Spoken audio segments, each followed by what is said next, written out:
Sticking it now. And I heard him say, nothing's ever promised tomorrow today. And I heard him say, nothing's ever promised tomorrow today. But we'll find a way. Nothing lasts forever, but be honest, babe. Richard Britton, 64. My name is Elsa Guar. My age is 55 years old. Okay, my name is William Cheatham, and I'm 60 years old. My name is Jose Cruz, and I'm also 60 years old. Charles White, age 57. George Marley, 60 years old. Archie Watts, 59 years old. Nellie Burton, I'm 54.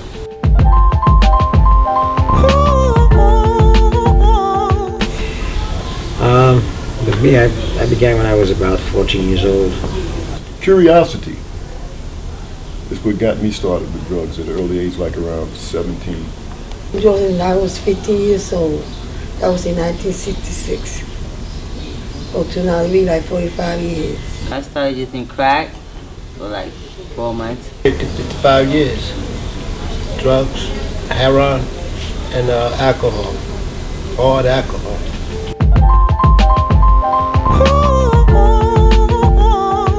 Yeah, I used to get like $2,300 twice a month for selling them, right? And I'd smoke it all up in one day. My drug of choice is heroin. I started sniffing heroin. I never shot it intravenously. I was a sniffer. Well, weed was my drug of choice when I first started out. And then I added a little bit more, started messing with cocaine. Then I added a little bit more on the end, about 2 years ago or 3 years ago, I started messing with crack. I quit in 97, the dope, but then I picked up crack. Started experimenting with weed, cocaine, LSD. My usage was basically the same thing. It started being fun when you keep on doing it and you have to sell your body. You know, you have to stay for your family, for your mother. You have to be lying, you know what I'm saying? Do anything, eating out of garbage can outside, sleeping in the hallway building, abandoned building. You know, it's not fun at all. Even then, when I got ready to graduate high school, I made all city, all county, all state. Then I went to junior college. I made All-American there. I scored 69 points. But I was high that night. I was high off pills because I couldn't get no dope out west. When you look at a person, you can tell. See these marks? A lot of people, if they annoy me, I just tell them they're shotgun shells. And I didn't really start doing hard drugs until I got in the Army. I went to the Army in 71. I was drafted. Started experimenting with mescaline, Christmas trees, Reds, Yellow Jackets, Snoopies. I know a friend of mine came around, he had a little bubble. He's smoking through a bubble. I said, what's that? I tried it was crack. At that time, they called it base. Try to get that first hit. And you always want to get it. You never get it. Once you've tasted it, the hunger's already there. It's going to always be there. It cost me a wife, it cost me two important jobs. I was a captain of the National Guard. I was working for New York City Transit as a token clerk. Okay, I did home improvement. I was making money. But all that money I was making, okay, was going right into drugs. I owned 4 houses. Where'd they go? In the drugs. Okay. My wife never smoked in her life. Cigarettes, nothing. Half a drink, she once a year, half a drink. Okay. And I really loved this woman, but I loved something more. I loved that chasing that hit. I used to lift weights. I was in healthy shape. When I started using cocaine, I went down to 132 pounds. And you know, when you look at that man in the mirror, to me, it didn't look any different. It took an outsider to see me as I truly was.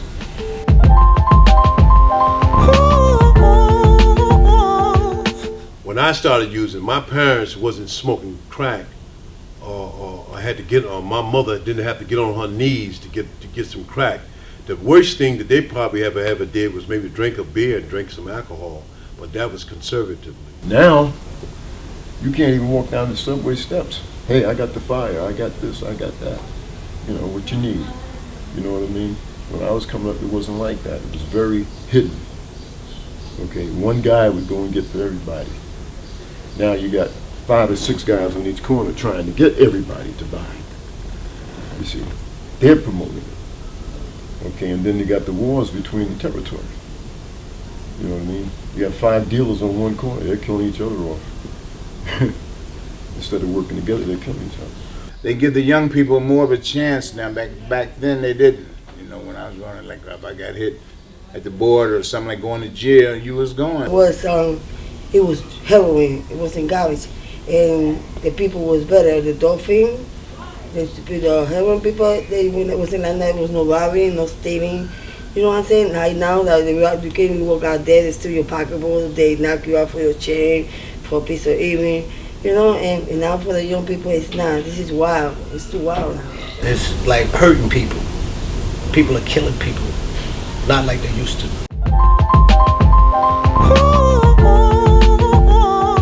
I'm quitting now because one reason, I have a son, and I can't tell him to stop using drugs if I'm using drugs. Plus that my life, I only got a few more years, good years left. And I think it's about time I started using those years to my advantage. You see, you get to a point where you get to be 55 that you get sick and tired of doing the same thing every day.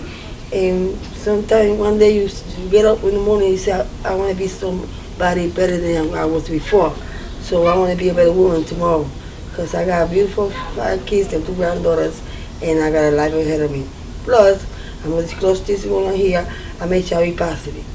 It's not a good thing. And it's over. It was fun, and I don't think it would do any good with my health reasons now to pick back up. So I was going home, and I was wobbling, and so a little kid said, I told the little kid, I don't play with kids. He said, Mister, you drunk. I said, I don't play with kids, I'm going to tell your mother. He said, but you're still drunk. I just want to change my life, because that kid waked me up. It was a wake-up call. First reason is 2 reasons. The first reason is that I'm tired, and the second reason is that I caught 2 sales.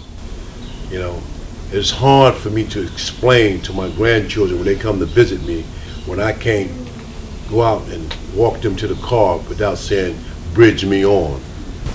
Like Jose said, it's not fun anymore. It's no fun anymore. It's a job. And what they have out there today is pure D garbage.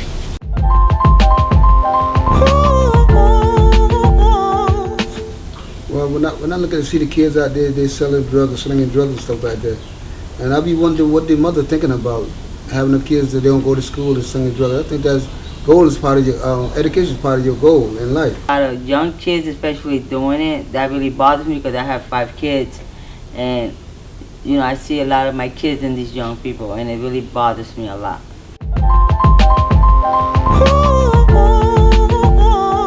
To take all the young people, you see, and get them in a group and let them know what drug can give you. What you get out of drugs, nothing. Don't do what I did, because life is so beautiful, you know, and to love yourself today, you gotta love yourself. Back then I didn't love myself, I didn't care. To love yourself and to be careful, because it's HIV, gonorrhea, hepatitis C and all that, and it's not a joke. Honest to God, I be wanting to like approach them in the frame of mind I am now and just tell them this is not the life for you. Not knowing any of them, this is not the life.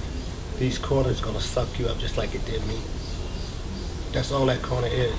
It's a life grabber, and it just pulls you in without you even knowing it. Okay, get up. Dipset, Joel Santana, Heatmakers. I think this the one right here. Everybody, come on, get up. He's moving again. I'm like, I'm nice. Still